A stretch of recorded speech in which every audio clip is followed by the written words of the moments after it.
नमस्कार. मनाची चवमध्ये मी रत्ना थोरात आपल्या मनापासून स्वागत करते. आज आपण बनवणार आहोत बेकरी स्टाईल मऊ, स्पंजी आणि गोड टूटी फ्रुटी स्वीट बन्स. ही रेसिपी खूप सोपी आहे, फक्त वेटिंग टाइम आहे. पण बोलतात ना, सबर का फल मीठा होता है. त्यामुळे व्हिडिओ शेवटपर्यंत नक्की पहा. गरमागरम चहाचा कप आणि मऊ गोड बन्स. दिवसाची सुरुवात करण्यासाठी याहून छान जोडी कोणती.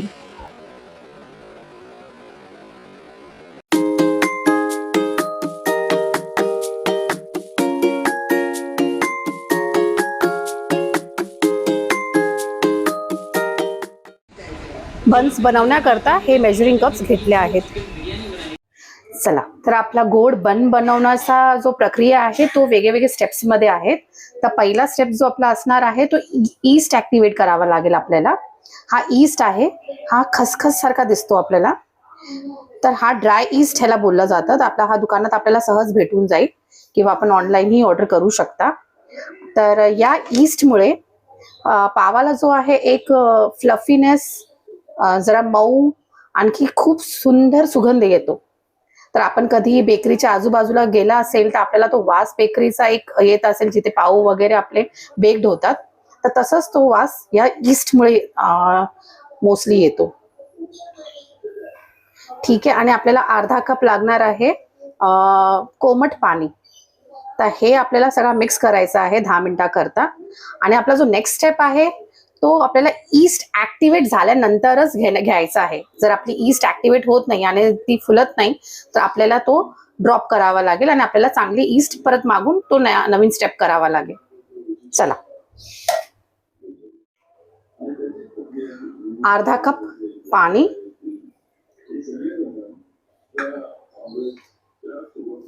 ही आपली पिठी साखर आहे, 1.5 टीस्पून घेतलेला आहे. आपल्याकडे जर मोठी साखर असेल तर तीही आपण घेऊ शकता. ही आधी चांगली मिक्स करून घ्या.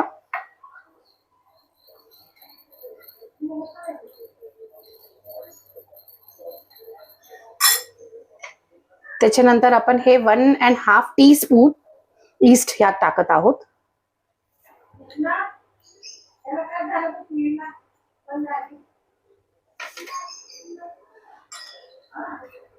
चांगला मिक्स करून घ्या.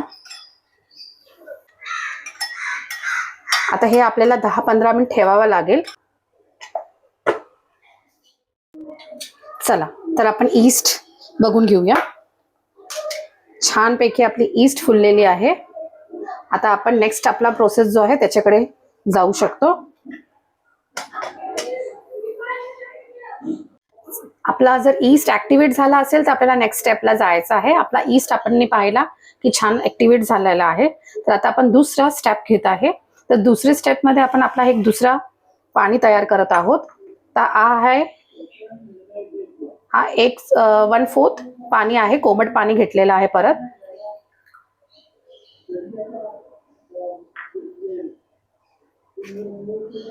परत पिठी साखर आपली घेतलेली आहे, किंवा आपण आपली जी घरातली साखर आहे तीही घेऊ शकता.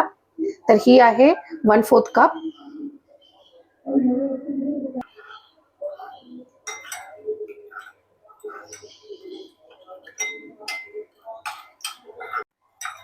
साखर आपली छानपैकी यात मिक्स झालेली आहे. त्याच्यानंतर आपल्याला 1/2 टीस्पून व्हॅनिला इसेन्स यूज करायचा आहे. तर यात मी अंदाजा 1/2 टीस्पून घेत आहे.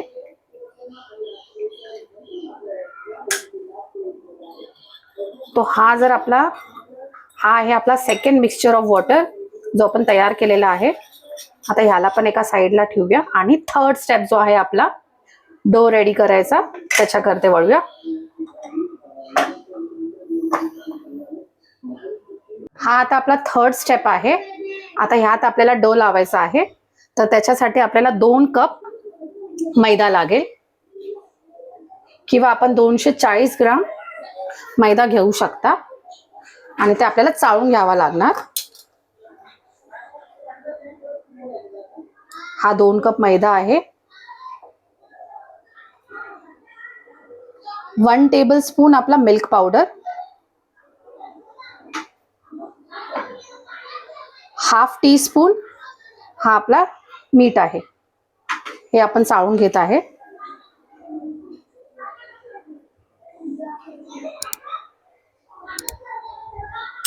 हे छानपैकी मिक्स करून घ्या. आता ह्याच्या नंतर आपल्याला जो आपला ईस्टचा पाणी आहे तो ह्यात ऍड करायचा आहे.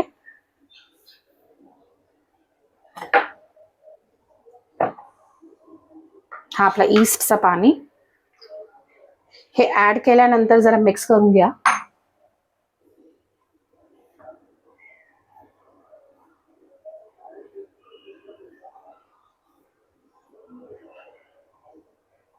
आता ह्याच्यानंतर आपल्याला जो आपण व्हॅनिलाचा पाणी तयार केलेला होता तो ऍड करणार आहोत.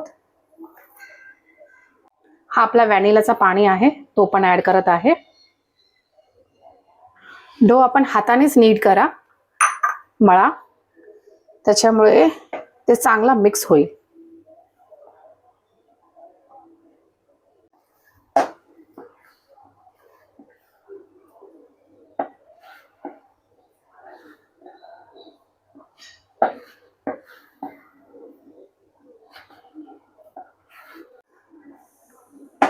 आता ह्यात आपण 1 टेबलस्पून बटर ऍड करणार आहोत.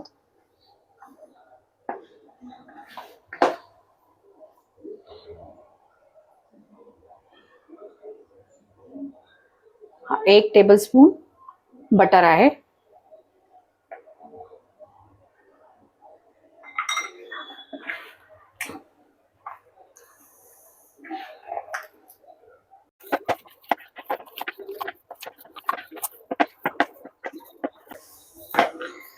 पूर्ण साइडनी पीठ जे पण लागलेलं आहे ते एक सोबत गोळा करून घ्या. आता ह्यात आपण मनुके टाकणार आहे, याने टूटी फ्रुटी.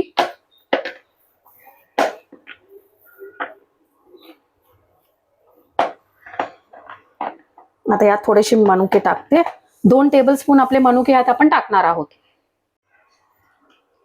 हे 2 टेबलस्पून आपले मनुके आहेत, ह्यात मी ऍड करत आहे.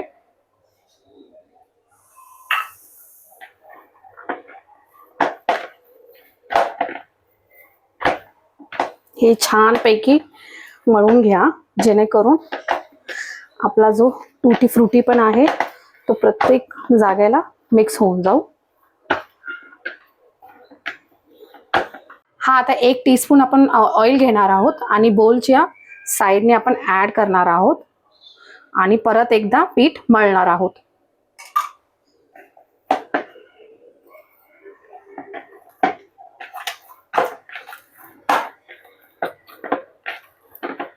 हा छानपैकी आपला पीठ जो आहे एकत्र झालेला आहे, बघू शकता. आता हे पीठ आपल्याला 1-1.5-2 तास रेस्ट करण्यासाठी ठेवावा लागणार आहे, त्यामुळे हा छान फुलून येणार आहे.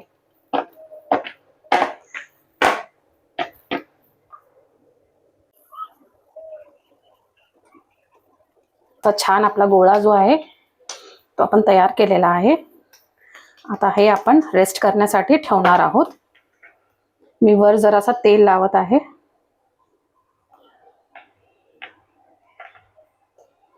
आता हे आपण 2 तासासाठी ठेवूया. आपल्याकडे क्लिंग रॅप असेल तर ठीक आहे, नाहीतर आपण ह्याच्यावरती झाकणही ठेवू शकता.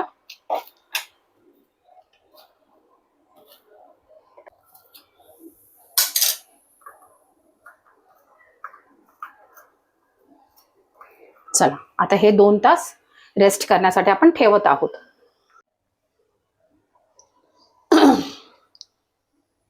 2 तास झालेत आपले. चेक करूया आपला पिठाला. तर हा छान फुलला आहे, याच्यामध्ये ॲस छान जमा झालेले आहे. आता ह्याला आपण एक पंच करूया, तर पूर्ण ते ॲर निघून जाईल. परत एकदा नीट करून घेऊ आपण.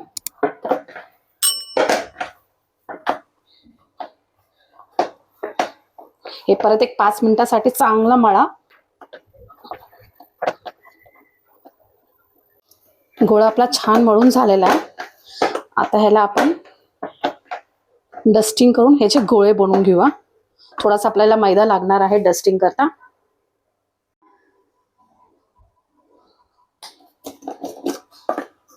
आता हा थोडासा मैदा आपण डस्ट करूया आणि ह्याच्यावरती जितके आपल्याला बन्स बनवायचे आहेत, आता ह्यात मी 4 बन्स बनवणार आहे मोठेवाले. ह्याला 4 पार्ट मध्ये मी डिवाइड करते.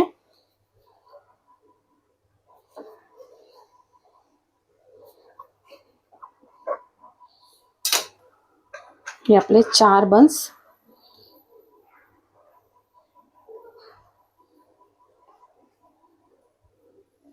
हे असे आपल्याला खाली वरती एकदम आपल्याला स्मूथ करायचं आहे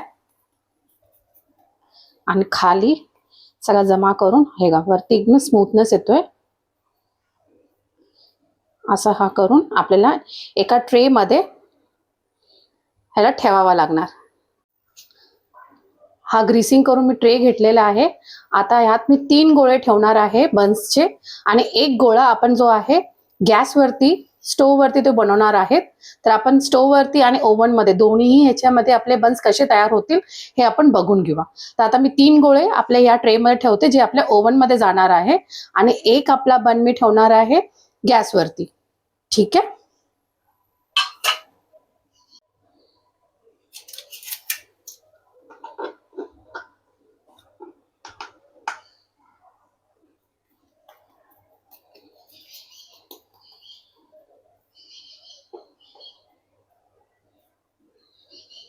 हा आपला दुसरा बन.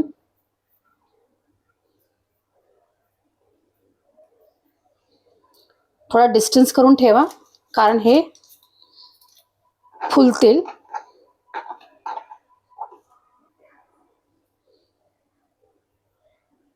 हे आपले 3 बन्स यात गेलेले आहेत. आपला एक बन जो आहे आपण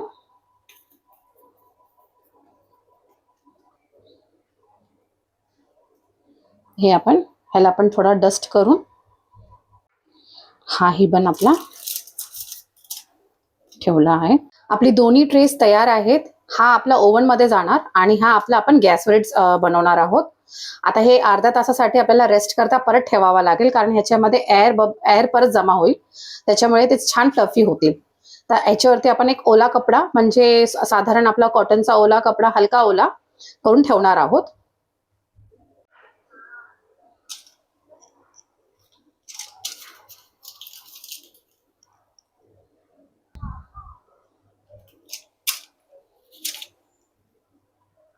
हा एक अंड्याचा पिवळा भाग आहे आणि एक योक आहे आणि 1 स्पून मी दूध घेतलेला आहे. हा आपल्याला बन्सवरती ब्रशिंग करून घ्यायचा आहे जेणे त्याला छान कलर येईल. हे मिक्स करून घेते मी. जर आपण व्हेजिटेरियन आहात तर आपण अंडा स्किप करू शकता, फक्त दुधाचा आपण ग्रीसिंग करू शकता त्याला. छान मिक्स झालेला आहे. आता हे मी अप्लाय करते, ब्रश करते बन्सवरती. हे आपण अप्लाय करून घेऊया बन्सवरती.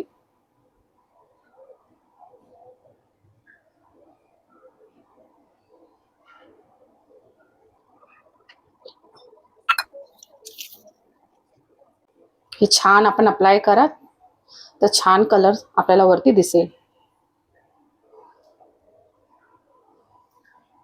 हे रेडी आहेत आता ओव्हन मध्ये जाण्यासाठी आणि गॅसवरती आपल्या बेक होण्यासाठी.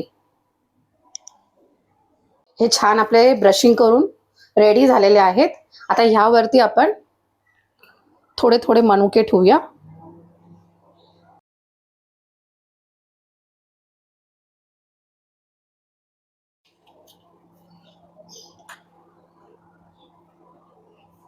हे छान आपले बेकिंग करता रेडी आहेत. हे बन्स मी ओव्हन मध्ये ठेवत आहे आणि हे 180 डिग्री वरती आपण त्याला 25 मिनिटासाठी कुक करणार आहोत, बेक करणार आहोत.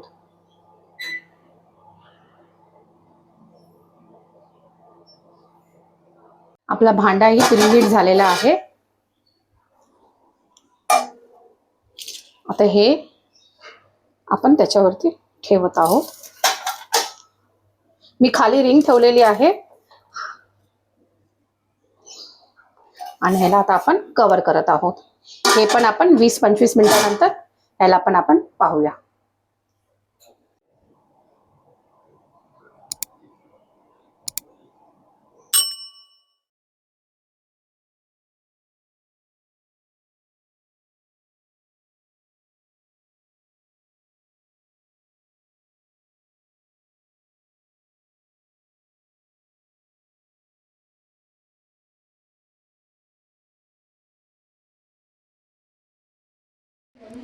हे बन्स आपले झाले आहेत. गॅसवरचा बन अजून होत आहे. ह्याला आपण मॉइस्ट राहण्यासाठी ह्याला बटर लावून घेऊ वरतून, नाहीतर ते कडक होऊन जातील.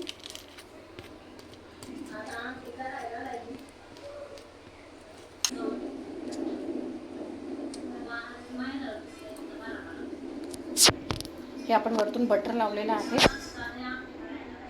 हे छान बटर लावून घेतलेले आहे.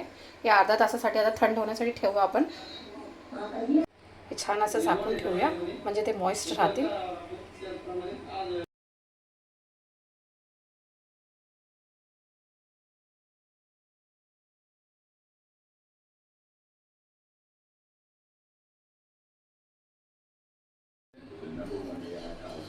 याला पण आपण बटर लावून घेऊया. हे पण थंड होण्यापुरता ठेवूया. हे पण आपण झाकून ठेवूया.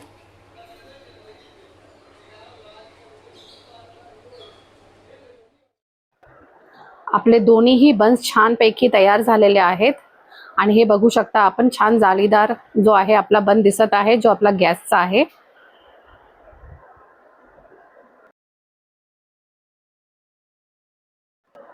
आपला ओव्हन मधला बन ही तितका छान झालेला आहे. ओव्हन मध्ये वरतून हीट असल्यामुळे आपल्याला वरचा भाग जो आहे तो डाग दिसत आहे.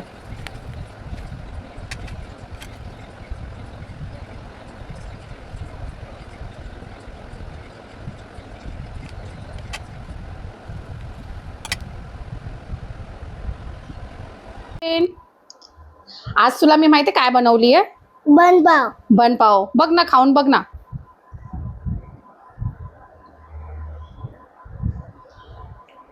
मस्त आहे. गोड आहे. हा. आत काय लावलंय मी? बटर.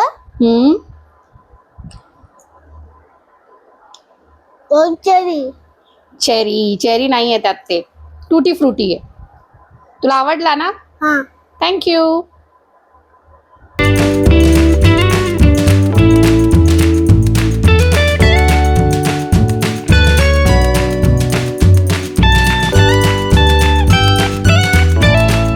जर आपण बेकिंग करता इच्छुक आहात तर मी काही टिप्स आपल्याबरोबर शेअर करत आहे. पहिला, भांडा किंवा ओव्हन नेहमी प्रीहीट करूनच वापरा. आधीमध्ये ओव्हनचा दरवाजा किंवा भांड्याचा झाकण ते उघडू नका, त्यामुळे प्रोसेसिंग थांबते. ईस्ट वापरताना नेहमी तो फ्रेश वापरा. एक्सपायर्ड किंवा खूप दिवसाचा ठेवलेला ईस्ट वापरू नका. शेवटी आपली रेसिपी झाली आहे की नाही ते चेक करण्याकरता टूथपिक किंवा सुरीचा वापर करा. हे दोन्ही आपले क्लीन आले तर समजून जावा आपला प्रोडक्ट झालेला आहे. जर असेच बेकिंग पदार्थ आपल्याला आणखी पाहायचे असतील तर मला कमेंटमध्ये नक्की सांगा. आजची रेसिपी जर आवडली असेल तर मनाची चव चॅनलला लाईक, शेअर आणि सबस्क्राईब करायला विसरू नका.